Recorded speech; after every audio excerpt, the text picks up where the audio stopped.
Hello viewers. তো এই এপিসোডের শুরুতে আমরা দেখতে পাই জিউক এবং হিউনসবকে। এখানে জিউক তার ভাগ্নির ডায়েরিটি ইউনসবকে দেখায়। তখন ইউনসব জিউককে বলে যে এটি হলো এস লাইন। তখন জিউক তার কথা বিশ্বাস করে, কিন্তু খুবই কষ্টে। তারপরে হিউনসব তাকে বলে যে এটি সে একটি গ্লাসের মাধ্যমে দেখতে পেত।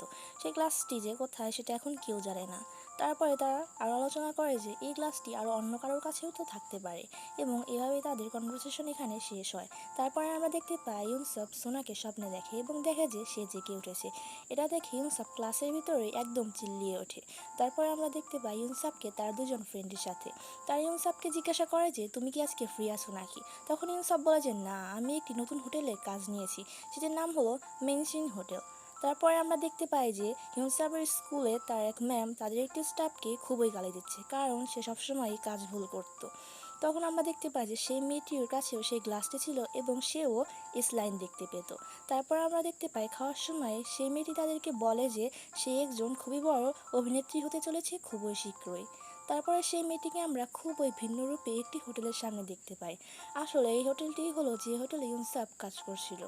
তারপরে আমরা দেখতে পাই জিউককে, যে কিনা সেই কেসে নিয়েই রয়েছিল। সে মনে করে যে তার ভাগ্নি কিছুতেই সুইসাইড করেনি, এটি নিশ্চয়ই মার্ডার কেস। তখন তার এমপ্লয়ি তাকে বলে যে এটি তো অনেক অবাস্তব একটি কথা। আমরা ইউসুফকে দেখতে পাই সে একটি হোটেলে কাজ করছিল। সেখানে তার বান্ধবী এসে তাকে একদম চমকে দেয়। তারপরে আমরা তার বান্ধবী উপরে যেতে চাইলে সে একটি মহিলাকে দেখতে পায়।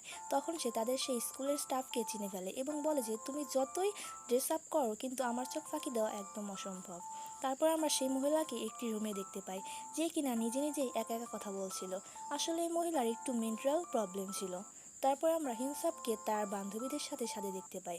তখনও সে ওই মহিলাকে দেখে এবং কিউনজিন বলে যে এই মহিলাই সেই মহিলা, আমি একদমই শিওর, কারণ তার ড্রেস পোশাক চেঞ্জ করলে মানুষ চেঞ্জ করা যায় না।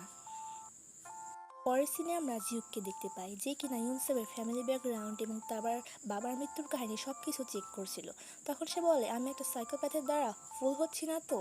তারপরে আমরা হিউনসব এবং জিউককে দেখতে পাই, যেখানে জিউক তাকে জিজ্ঞাসা করে যে সোনার মাথায় এসলাইন ছিল কিনা। তখন জিউসব বলে যে এটি একটি প্রাইভেসি রয়েছে। তখন জিউক বলে যে তার মানে ওর মাথায় ছিল। তখন ও জিউককে জিজ্ঞাসা করে যে এটি কার সাথে কানেক্টেড ছিল, কিন্তু সিউনহাব বলতে পারে না। তখন সে বলে যে কিন্তু এটি আমাদের স্কুলের কারোর সাথে কানেক্টেড ছিল না, এটা শিওর। তারপরে হিউনসাব টিভিতে একটি নিউজ দেখে, যেখানে সে একটি খুনিকে দেখতে পায়, তার ক্লাসেও সেই নতুন গ্লাসটিই ছিল। আমরা আবার সেই মহিলাকে দেখতে পাই তাদের স্কুলের সেই মিউজিক টিচারের সাথে, যারা কিনা একসাথে বসে গল্প করছিল। এখান থেকে জানা যায় যে সেই মহিলাকে এই লোকটি আগে থেকেই চিনত। তারপরে আমরা দেখতে পাই ইউনসাব এবং জিনসাংকে। জিনসাং তাকে বলে তুমি কি আজকে ফ্রি আছো। তারপরে আমরা দেখতে পাই যে তারা দুজনে মিলে একটি সুইমিং পুলে গিয়েছে। সেখানে ইনসাব খুবই পছন্দ করত এবং এটি জিনসাব আগে থেকেই জানতো। তারপর আমরা হঠাৎ করে দেখি যে ইনসাব সেখানে পুকুরের ভিতরে ঝাঁপ দিয়ে ফেলে। তখন জিনসাং তাকে বাঁচিয়ে তোলে এবং তারপরে তার গায়ে একটি সুন্দর করে জ্যাকেট দিয়ে দেয়। দেখতে পায় যে তারা দুজনে মিলে রামেন খাচ্ছিল। তখন হিউনসাব তাকে তার এসলাইনের কথা বলে, যে চারদিকে শুধু সে লাল লাইন দেখতে পায়। তখন হিউনসাব তার কথা কিভাবে বলবে সেটা সে জিনসাংকে জিজ্ঞাসা করে। তখন জিনসাং বলে যে আমি তোমাকে বিশ্বাস করি। তখন সে বলে যে রেড লাইনগুলো কি এরকম দেখতে। তখন হিউনসাব বলে যে কেন, তোমার কি এগুলো বিশ্বাস হচ্ছে। তখন জিনসাং বলে হ্যাঁ, অবশ্যই বিশ্বাস হচ্ছে, কারণ এখানে তোমার মিথ্যা বলার কোনো কারণই নেই। আমরা দেখতে পাই ইউনসাবকে, যে কিনা জিনসাংয়ের কথাই এখন ধরে ভাবছিল সেই জ্যাকেটটার কথাতেই। তারপর আমরা দেখতে পাই জিহুদকে এবং তার সেই বন্ধুকে। সে বলে তোমার কাছে তো এত সময় আছে, তাহলে তুমি কেন ডেট করছো না।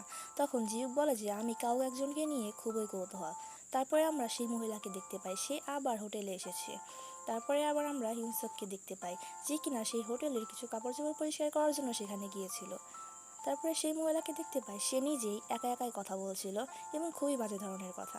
কিন্তু তার মধ্যে সে একটি ইম্পর্টেন্ট কথা বলে, সেটা হলো যে সে ওই হোটেলেই তার গ্লাসটি খুঁজে পেয়েছিল এবং তারপরে সে সবাইকে ভিন্ন রূপে দেখতে শুরু করে। তারপরে আমরা দেখতে পাই স্কুলের সেই টিচারটিও সেই রুমেই ছিল, কিন্তু সে ছিল অন্য একজন মেয়ের সাথে এবং তারা খুবই অপ্রত্যাশিত অবস্থায় ছিল। তারপর আমরা দেখতে পাই ওই মহিলাটি হোটেলে গিয়ে তার সময়টি বাড়িয়ে নেয় এবং আবার তার রুমে চলে আসে। তারপরে আমরা দেখতে পাই যে এই অন্য একটি মহিলাকে, অর্থাৎ সেই রুমে যে মহিলাটি ছিল তাকে সে হাত পা বেঁধে তার রুমে চলে গিয়েছে। তখন ওই লোকটি তাকে বলে আপনি আসলেই একজন পাগল, এবং সে ওই লোকটির সাথে মজা করতে থাকে। তারপরে যখন লোকটি বের হয়ে আসবে ঠিক তখনই সে তার মাথায় স্ট্যাপলার দিয়ে ঢিল দেয়। এক্ষেত্রে সে আগে থেকেই পানিতে ড্রাগ মিশিয়ে রেখেছিল যাতে লোকটি বেশি দূর যেতে না পারে।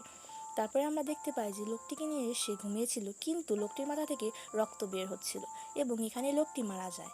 তারপর আমরা দেখতে পাই মহিলাটি একটি বাথটবের ভিতরে বসে আছে এবং নিজের শরীরে নিজে স্ট্যাপলার মারছে।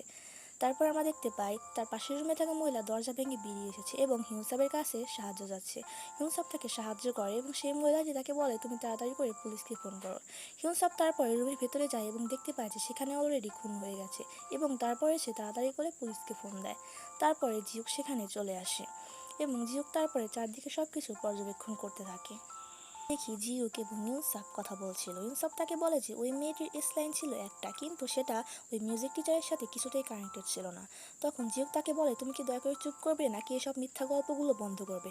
তখন ইউনসাব বলে আমি জানতাম আপনি বিশ্বাস করবেন না। তারপরে আমরা জিউককে দেখতে পাই সে সেই বাথটবের কাছে যায় এবং বাথটবের সকল পানি বের করে তার মধ্যে থেকে সেই চশমাটি নিয়ে চোখে দেয়, এবং তারপরে সে নিজের আয়নার দিকে তাকায় এবং নিজেও নিজের স্লাইন দেখতে পায়। তখন সে বুঝতে পারে যে ইউনসাব তাকে কিছুই মিথ্যা কথা বলেনি, এবং এখানে এই নাটকের এই পর্বটি শেষ করা হয়। পরবর্তী পর্বতে পেতে চাইলে চ্যানেলটি সাবস্ক্রাইব করো।